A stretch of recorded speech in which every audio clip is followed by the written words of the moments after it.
ഇത് ജനറേറ്ററിൻ്റെ portable ജനറേറ്ററിൻ്റെ work ചെയ്യുന്നവർക്ക് എല്ലാവർക്കും അറിയുന്ന ഒരു കാര്യമാണ് ഇതിൻ്റെ പേര് ത്രോട്ടിൽ മോട്ടർ. ഇത് EU സീരീസിൽ നമുക്ക് കാണാൻ പറ്റത്തേ ഉള്ളൂ. EU30IS, EU30I, EU65IS. EU30Iയിൽ ഒരു ത്രോട്ടിൽ മോട്ടറേ ഉള്ളൂ. EU30ISലും 65ലും 2 ത്രോട്ടിൽ മോട്ടറാണ് വരുന്നത്.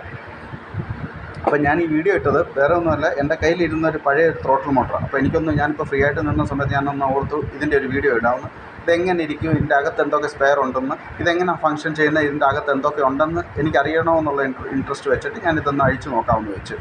ഇതിന് മുമ്പ് ആരെങ്കിലും വീഡിയോ ചെയ്തിട്ടുണ്ടോ, ഇത് ഡിസ്മാൻറ്റിൽ ചെയ്ത വീഡിയോ ചെയ്തിട്ടുണ്ടോ എന്ന് എനിക്കറിയത്തില്ല. പക്ഷേ ഇതെൻ്റെ ലൈഫ് ഫസ്റ്റ് ടൈമാണ് ഞാൻ ഈ ഡിസ്മാൻറ്റിൽ ചെയ്ത് ഒന്ന് നോക്കാൻ തീരുമാനിച്ചേക്കുന്നത്.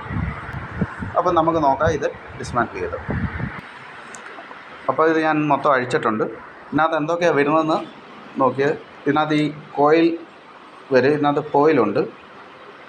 ഈ കോയിലിൻ്റെ അകത്താണ് ഈ കവറിലാണ് ഈ കോയിൽ ഇരിക്കുന്നത്. ഇതെല്ലാവർക്കും അറിയാം. ഈ സാധനത്തിൽ വയർ കണക്ട് ചെയ്യുന്നത് ഇത് നമ്മുടെ ഈ സൈഡിലോട്ട് വരും. ഇതാണ്ട് ഈ സൈഡിലോട്ട് കണ്ടോ, ഇങ്ങനെ വരും. ഓക്കെ.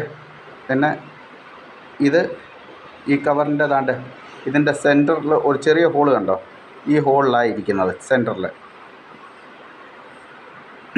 പിന്നെ 3 ഗിയർ, ഈ 3 ഗിയറാണ് ഇതിന് ഡ്രൈവ് കൊടുക്കുന്നത്. ഈ ഷാഫ്റ്റ് ഗിയറിന് ഈ ഷാഫ്റ്റ് ഗിയറിന് ഡ്രൈവ് കൊടുക്കുന്നത് ഈ 3 ഗിയറാണ് ഈ ഗിയറിന് ഡ്രൈവ് കൊടുക്കുന്നത്.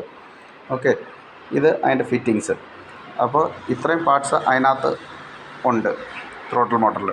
ത്രോട്ടിൽ മോട്ടറിൻ്റെ മെയിൻ ഫംഗ്ഷൻ എന്ന് പറഞ്ഞു കഴിഞ്ഞാൽ വേറെ ഒന്നുമല്ല, നമ്മുടെ നേരത്തെ പഴയ മോഡൽ ജനറേറ്ററിലെല്ലാം എന്ന് പറഞ്ഞു കഴിഞ്ഞാൽ ഒരു ബൾബ് കത്തിച്ചാലും 4 ബൾബ് കത്തിച്ചാലും ഒറ്റ ലെവലിലാണ് പെട്രോളിൻ്റെ സപ്ലൈ പോകുന്നത്. പക്ഷേ ഇപ്പോൾ അഡ്വാൻസ് ടെക്നോളജി ആയതിൻ്റെ പേരിൽ ഇപ്പോഴത്തെ ഹോണ്ടയിലെ ജനറേറ്ററിൽ ത്രോട്ടിൽ മോട്ടർ വേണ്ടി അത്രയും പെട്രോൾ എത്ര നമ്മൾ കറണ്ട് എടുക്കുന്നുണ്ടോ, അല്ലെങ്കിൽ എന്തൊക്കെ ഇൻസ്ട്രുമെൻ്റ് എടുക്കുന്നുണ്ടോ, അതിന് പറ്റിയ വേണ്ടി അത്രയും ഉള്ള പെട്രോളെ അതിനകത്ത് കയറ്റി വിടത്തേ ഉള്ളൂ. അപ്പോൾ അതിനകത്ത് മൈലേജിനും വ്യത്യാസമുണ്ട്. അമിതമായിട്ട് പെട്രോൾ കത്തിയും പോകത്തില്ല.